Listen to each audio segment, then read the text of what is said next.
Câmara Livre é um encontro de trajetórias e de troca de experiências de vida. E a ideia toda semana aqui nesse fundo escuro e intimista é que essas trocas de experiências de vida lhe sirvam de referência, de sugestão para você observar seus planos, o que você pensa sobre o mundo, sua trajetória, suas escolhas. E com isso, eventualmente, contribuir para que você possa olhar o mundo ao seu redor, sobretudo sob o olhar do outro. O nosso convidado hoje é Ricardo Marques Kolbe, uma família de 7 filhos, a dona Lucy, lá ainda aos 88, que a gente já homenageia aqui logo de cara no nosso encontro, e 3 filhos, 2 moços e uma moça. Muito bem. Você nasceu em Bauru, é radicado aqui, tem famílias com raízes reconhecidas na cidade, com sobrenome fincado com boa parte da história da cidade. Qual é a identidade que você vê do sobrenome Kolbe, o seu olhar sobre a relação com a Sem Limites? É uma pergunta boa e, obviamente, que isso te leva, assim, a primeira pessoa na cabeça é o avô, né? Eu, como sou um dos mais velhos netos do João Kolbe, né? E eu cheguei a conviver, né? Mais que a maioria, pelo menos, né? E o suficiente, assim, para ter, primeiro, no avô, assim, uma pessoa completamente, um ponto fora da curva, uma pessoa que estava muito além do seu tempo, né? Foi um empreendedor, inovador, uma pessoa de uma sensibilidade, de uma percepção completamente diferenciada, assim, para o mundo dos negócios na época dele, né? E depois, obviamente, que eu convivi muito com os filhos e o meu pai, que acabou sendo também a grande referência que eu tenho, os filhos, eu acho que toda a família também tem no pai, assim, uma referência de uma pessoa sempre muito correta, muito disciplinada, muito vocacionada, assim, para cumprir com o papel dele, consciente, assim, tanto como empresário, como engenheiro, como prefeito, né? Uma pessoa que tinha a percepção correta do seu papel naquilo que fazia, né? Então, sempre foi uma referência, porque é uma pessoa muito querida, de muitos amigos, e que levou uma vida, assim, sempre, né, pautada pelos negócios, pelos amigos, pela família, né? 7 filhos, imagina isso hoje, é um negócio, né, que parece coisa de louco, né? Mas era assim. Parece coisa de louco, sim, eu sou filho de 12, de uma dúzia. De 12, nossa. Então dá para ter noção de 7, 12, quanto a essa dimensão do ponto de vista quase inaplicável hoje, você imaginar uma família Não, de hoje em alguns dia deles. é uma coisa que... né? Se você pegar o tempo e a fração do tempo, do ponto de vista de história, acaba sendo tão próximo, mas do ponto de vista das gerações de divisão de mundo, em uma realidade completamente distinta, e colocar aqui para a gente, imaginariamente, para conversar o seu avô, o seu pai, e a gente fazer um quarteto olhando para o mundo do final do século passado, parece uma coisa estranha falar um tempo desse jeito, e o momento agora com tecnologias e outros horizontes. Eles se assustariam com esse momento que a gente está vivendo, Ricardo? Então, eu acho que a nossa geração tem o privilégio, assim, enorme de ter pego toda essa fase de mudança e de transição, né? Imaginar que o meu avô, assim, praticamente montou a Tilibra e deixou muito próximo do que é hoje e tudo mais, numa época que não tinha computador, não tinha telefone celular, o fixo levava horas para falar, né? Ele chegou a montar, na época, uma rede de lojas no interior do estado. Ele chegou a ter 14 lojas de departamento, né? Quer dizer, isso tudo numa época, assim, precária. Quer dizer, se você for associar as dificuldades de gestão às condições da época, quer dizer, sob certa ótica, era extremamente mais difícil. Você tem que ter um talento completamente diferenciado para conseguir ser bem-sucedido na época, versus hoje que você tem uma tecnologia que compartilha e que ajuda muito a você assim, promover tudo que faz, né? Agora, eu acho que essa história é que nem aquela do futebol, que o Pelé foi mesmo. Sabe, eu acho que cada coisa tem a sua época, tem o seu ambiente, tem a sua história política, cultural. É claro que tem certos valores que são eternos e perenes. Quer dizer, e, no caso, os dois tinham valores que seriam exemplos para hoje, para as novas gerações, e que, por sinal, fazem grande falta hoje para a nossa... E eu acho que, para a gente, o segredo é entender tudo isso, né? Quer dizer, você não pode nem viver do passado e nem achar que só o passado... E também não pode ignorar o passado, porque o passado ele tem um peso, tem uma história, ele tem uma cultura que você tem que saber tirar as boas lições do passado e tentar adaptar a esse novo que está aí, que também você não pode negar, né? A tecnologia está aí, veio para ficar, a inteligência artificial, a indústria 4.0, enfim, toda essa parafernália de as pessoas vivendo muito mais, né? Enfim, você tem uma vida nova que você tem que aprender, né? Seja na idade que for, que ela é assim, você vai ter que conviver com ela, mas eu acho que essas pessoas são grandes referências, né? Eternas, né? Já que eu falei do Pelé, que eu não sou santista, hein? Mas é assim, você não pode nunca negar um Pelé na vida, porque, tá certo, o talento dele foi uma coisa que, quer dizer, qualquer bom apreciador do esporte e de futebol tem que sempre reconhecer esse talento dele. E a vida é assim com essas pessoas. Eu acho que eu particularmente tenho grande orgulho assim, de ter convivido com essas pessoas e aprendido muito com elas. Você fez uma parte do colegial no La Salle e outra parte no Ernesto Monte. E depois escolheu engenharia. Você consegue olhar para o tempo e responder hoje para nós por que engenharia?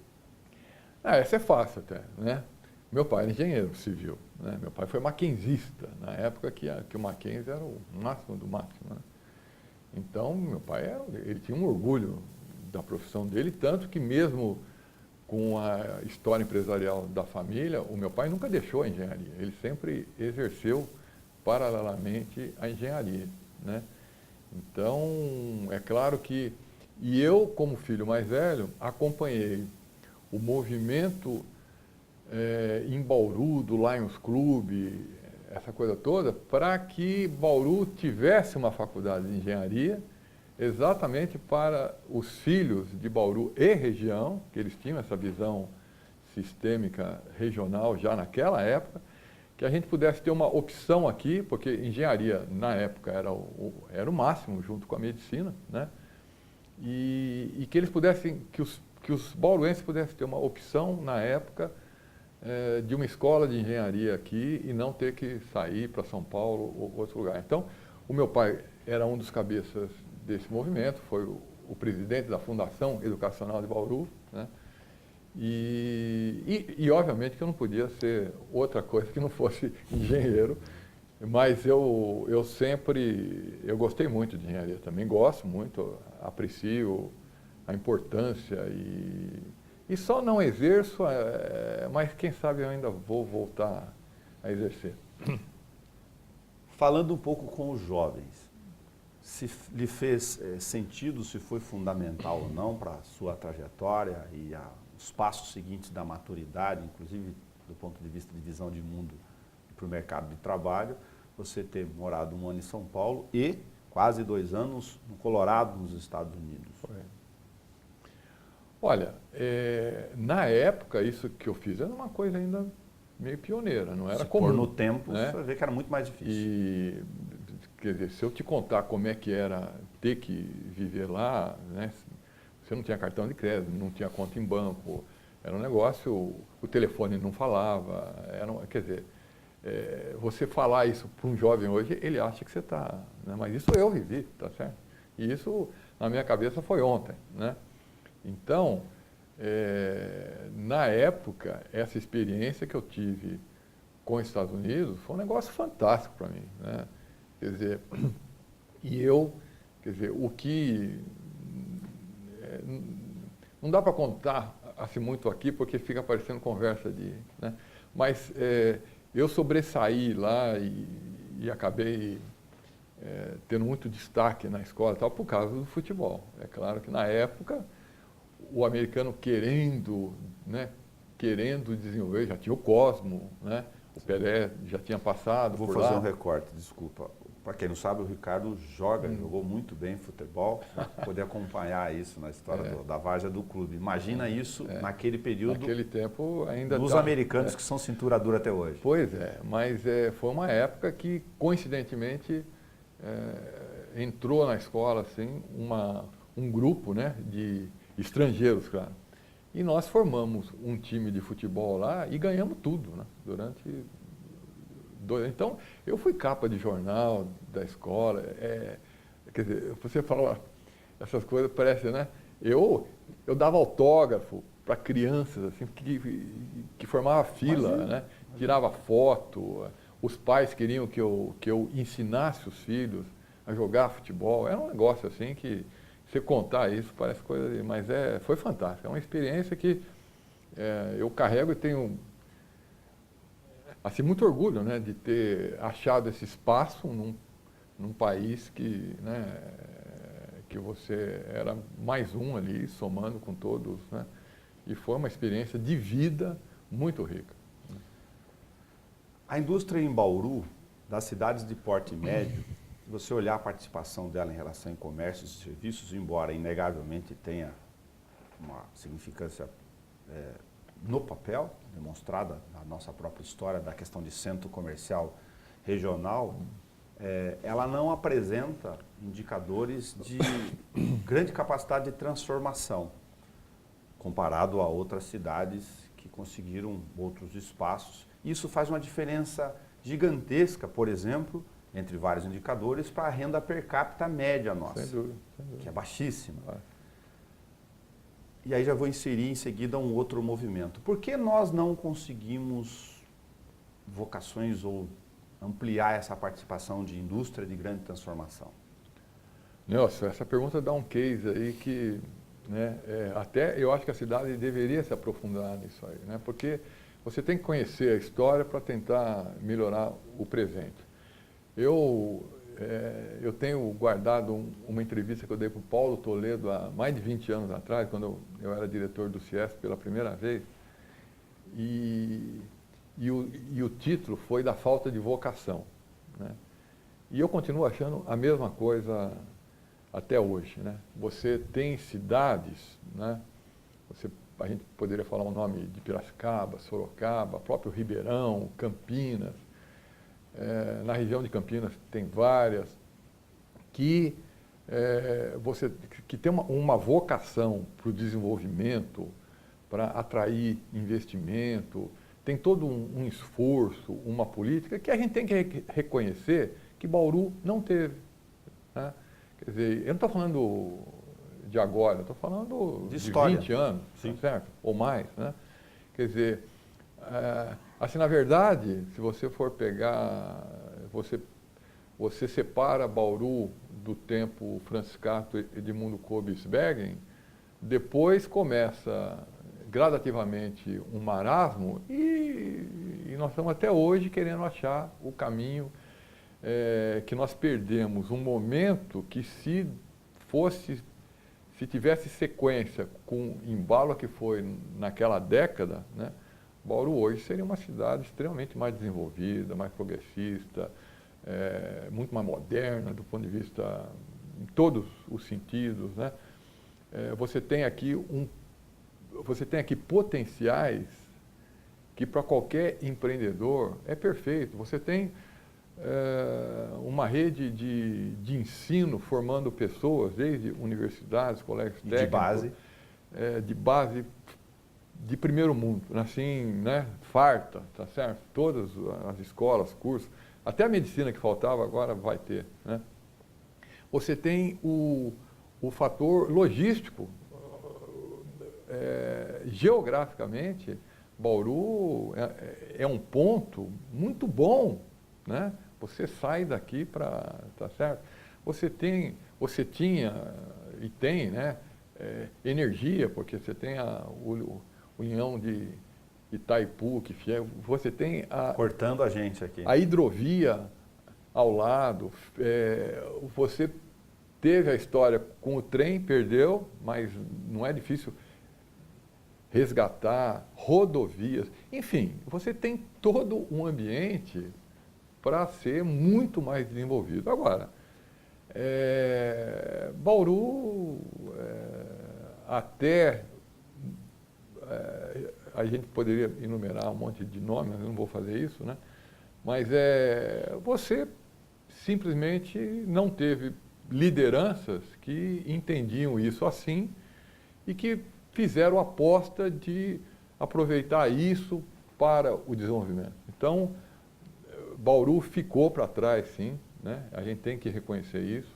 Eu vejo o esforço da Aline hoje, que é uma moça aí extremamente bem preparada, que tem essa visão, né? Que veio do Sebrae aí com polo tecnológico, então, embriões, agora, é difícil, né? Você pegar essa máquina emperrada e começar a fazer andar. E eu não sei se ela não é um ponto fora da curva ali. Eu não sei se isso é cultura da administração ou só dela. A priori fica parecendo hoje que é só dela. Então, a máquina não anda, né? Por um outro lado do recorte que falou sobre a situação da cidade agregada no tempo, um recorte socioeconômico, eu tenho, enfim, essa leitura de experiência de 25 anos de redação de olhar, a gente olha a perda do cavalo que passou arriado em determinado momento, por causa de não ter constituído esse projeto, que depende do poder público, sua maior instância, e aconteceram 2 outros movimentos depois. Para ser breve, os anos 90, com o movimento que era nacional, de menor participação do Estado, nós éramos uma região com todas as estatais federais e estaduais, citar tantas aqui, eu fiz um levantamento à época, deram mais de 9 mil empregos médios de bom valor agregado, não é coisa pequena salarial não, que jogava a renda per capita lá para cima, não recuperamos isso, porque não teve essas outras vocações, e aconteceu um segundo movimento, sem nenhuma questão bairrista, mais de identificação necessária, quadruplicou o movimento do sistema penitenciário, isso gera violência e renda per capita menor na periferia, problemas com questão de estrutura, atendimento de serviços públicos, e o maior núcleo de assentamentos urbanos do país, urbano, hoje com mais de 14 mil assentamentos, com 3 grandes movimentos. O resultado disso é uma renda per capita lá embaixo, 130 mil pessoas, número oficial da SEBS, vivendo de programas de transferência de renda, para uma cidade de 360 mil habitantes. Eu acho que esse seu depoimento fala por si, né? E aí, obviamente, a gente vê o prefeito assim preocupado com sem terra, né? E tendo que atender TAC, tendo que atender... ninguém é contra, assim, a gente respeita todo esse lado humano, mas se isso não for equilibrado com um lado pró-desenvolvimentista, por exemplo, vamos falar um português aqui que eu falo sem nenhum constrangimento, quer dizer, nós temos uma questão mal resolvida, que é esse cerrado urbano, que nós precisamos de pessoas, de lideranças, né? Que encarasse isso de frente, junto ao governo do Estado, e resolvesse essas pendências.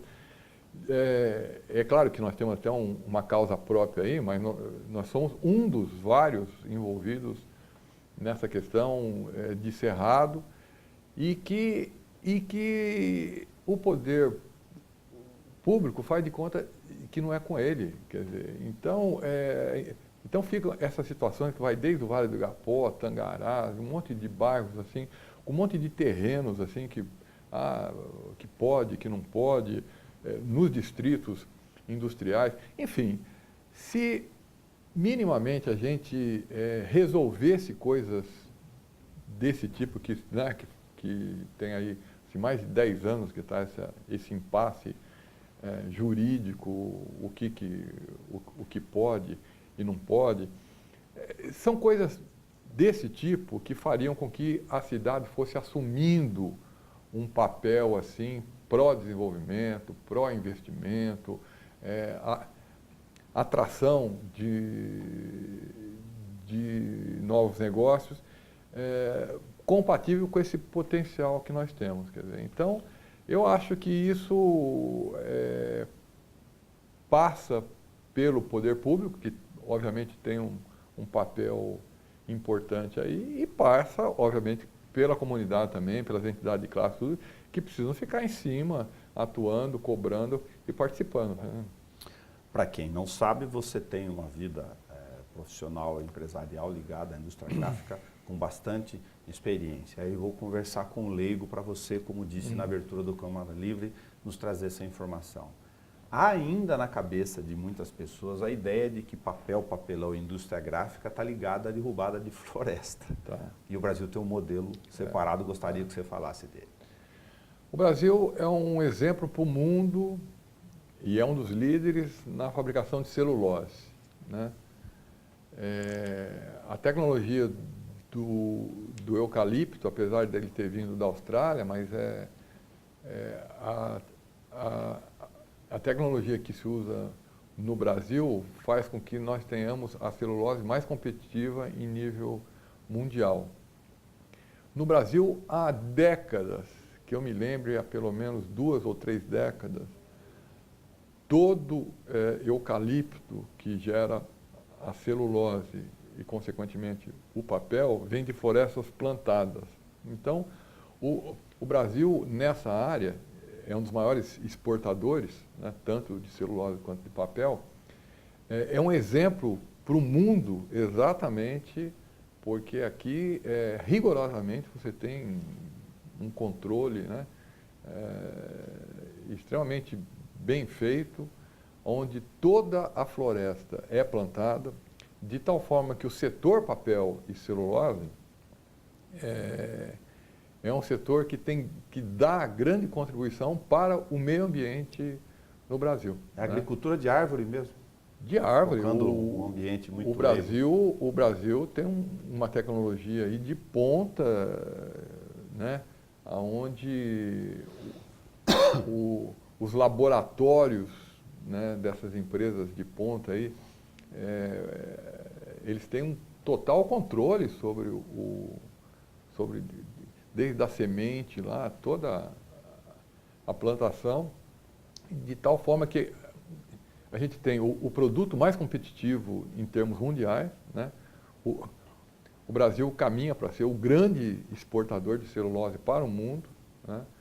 E isso tudo dando uma enorme contribuição ao meio ambiente, né? Então, isso aí, essa visão da árvore, do papel, eu acho que está muito atrelada às tecnologias concorrentes dos meios eletrônicos, né? Que obviamente querem que você use as telas de computador, assim, quando o papel é um grande amigo do homem e tem uma convivência com pessoas muito mais amigável que os eletrônicos aí, que esse lixo o mundo eletrônico ainda vai ser o que ele faz com essa sucata. Pois é, essa sucata de eletrônicos é o que é um grande desafio para o mundo lidar com isso, né? Enquanto o papel é reciclável, né?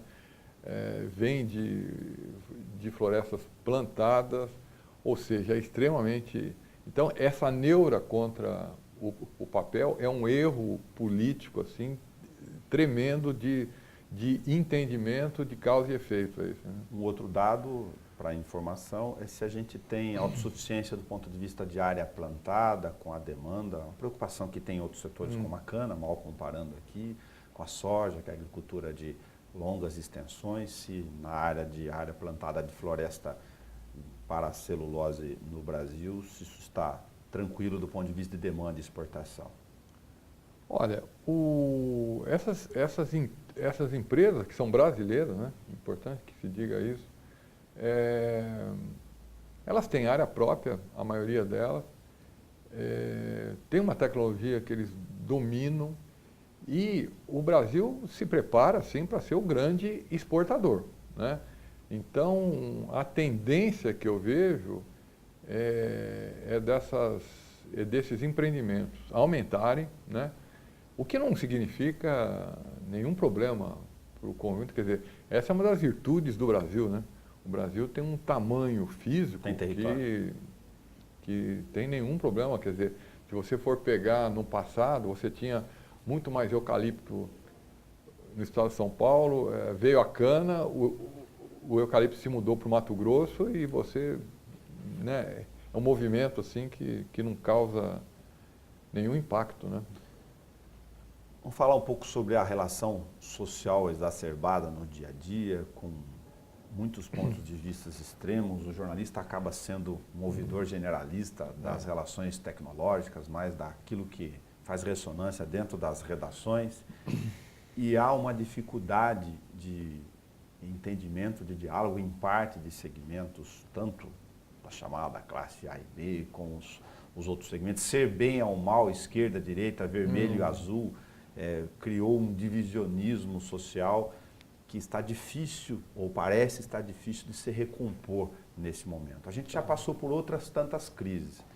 Gostaria da sua experiência como cidadão, que você vê esse caminho nosso, se a gente ainda não achou a luz e continuamos um jogando pedra no outro do ponto de vista das relações sociais.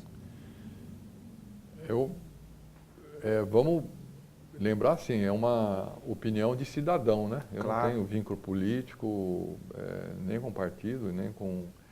Mas eu como cidadão, empresário, com o meu senso de responsabilidade nas coisas que a gente faz, família, negócios, com Bauru, que a gente tem todo esse vínculo, com a entidade clássica, eu sou vice-presidente da Abigraf,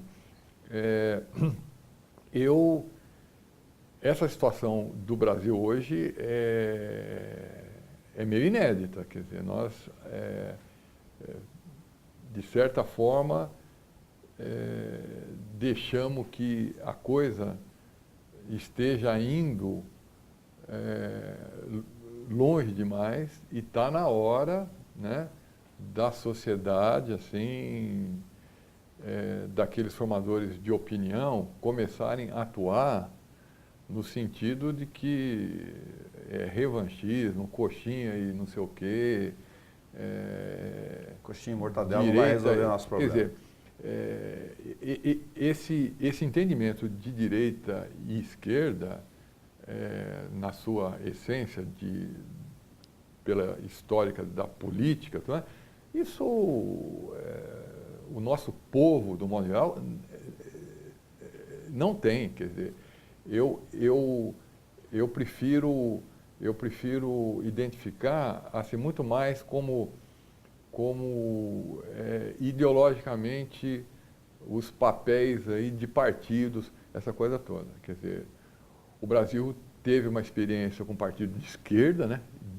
Dito de esquerda aí, que eu não gosto de dar esses nomes, mas vamos chamar assim que fica mais fácil para o ouvinte, que defende uma tese de um Estado interventor, participativo, um monte de estatais e tal, que, na minha visão, está na contramão da história. Isso já passou. Isso foi a época, foram outras épocas que podia fazer algum sentido. Não era nem para ter acontecido agora, mas já que aconteceu, a gente tem que saber administrar agora e caminharmos para um mundo onde o Estado e o papel do Estado tem que ser revisto, né? Então, aí não é uma semântica, direita, esquerda, coxinha, mortadela, não sei o quê. É uma semântica de, a exemplo do que nós falamos de Bauru, você tem que enxergar um projeto de nação, porque se o Brasil não aproveitar as oportunidades que tem, e as oportunidades do Brasil são parecidas com aquelas de Bauru, assim, sob certos aspectos, né? Se nós não soubermos aproveitar a oportunidade que nós temos de inserção no mundo dos negócios, atração de investimentos, o Brasil se recuperar a indústria, assim, por exemplo, que nós deixamos numa situação quase que falida aí, né, nos últimos anos, e você não, é impossível você imaginar um país como o nosso, em termos de pessoas e de potenciais que nós temos, não ter como um dos carros-chefes aí uma indústria forte, como é o agronegócio, né? Como a gente tem aí toda as vantagens de, quer dizer, aí você tem serviços, logística, você tem todo um cenário que pode ser desenvolvido, mas se você não tiver um projeto de país, né, onde você sinalize, claro, o que você quer em termos de país inserido num contexto global, o Brasil pode ficar para trás e perder um time aí que vai custar muito caro, né? Então, eu defendo a tese de que a gente tem que rever valores, conceitos, né? Isso, a gente volta numa conversa que nós tivemos no começo, quer dizer, o Brasil tem aquelas raízes nacionalistas, aquelas coisas, eu estava ouvindo hoje da Petrobras, que o ministro falou aí, quer dizer, a gente tem que ser claro e objetivo e não podemos ter receio de falar essas coisas.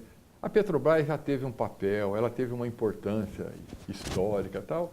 Vamos reconhecer, fez sentido e tal. O petróleo hoje, quer dizer, daqui a 20 e 30 anos, o petróleo vai ser inexpressível e desprezível para o mundo. A gente tem que reconhecer isso, enxergar isso. Então, como negócio, não como é negócio, uma matriz boa. Acabou. Da mesma forma como o Correio, aqui do lado que eu passei em frente agora, era outra estatal, toda...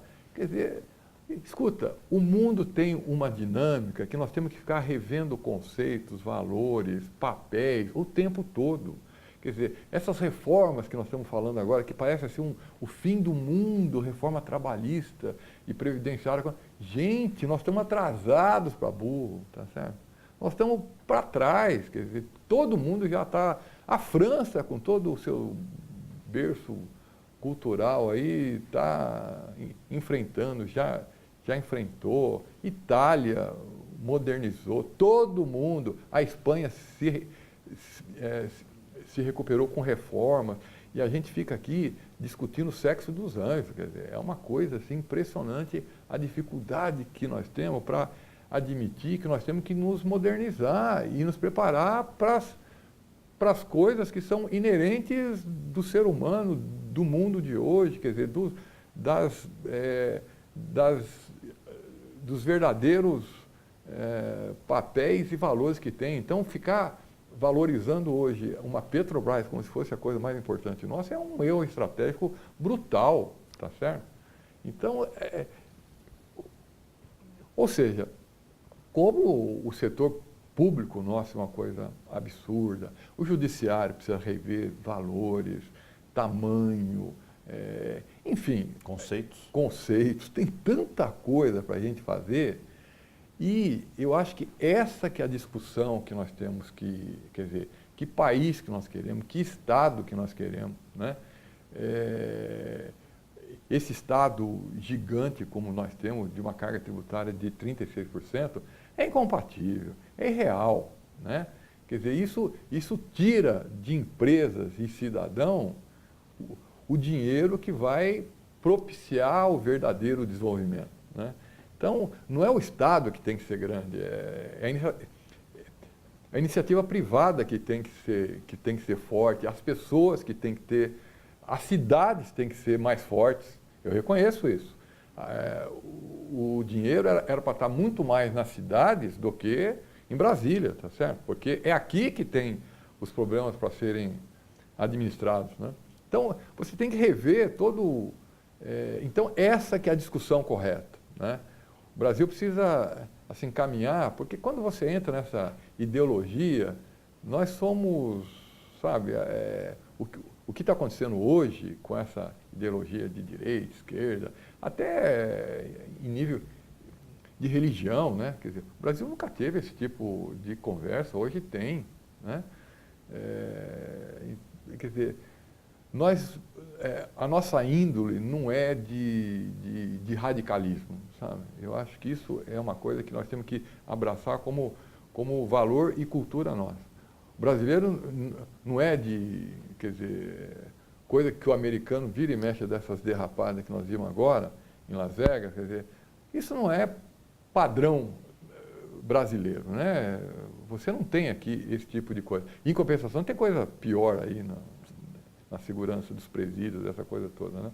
Então, o brasileiro não é de extremos e de radicalismo de direita, esquerda, disso, aquilo.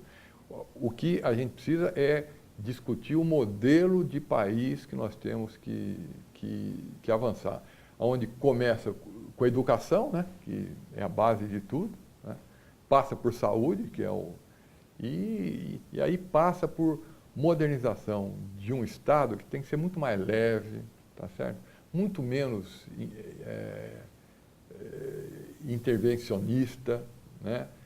Tem que ser regulador e nós temos que entender que quem faz economia forte é a iniciativa privada. É ela que tem que ser valorizada e quebrar esse ranço, né? Porque você veja que o Brasil tem uma coisa assim que eu acho... o Brasil trata mal as empresas e empresários, né?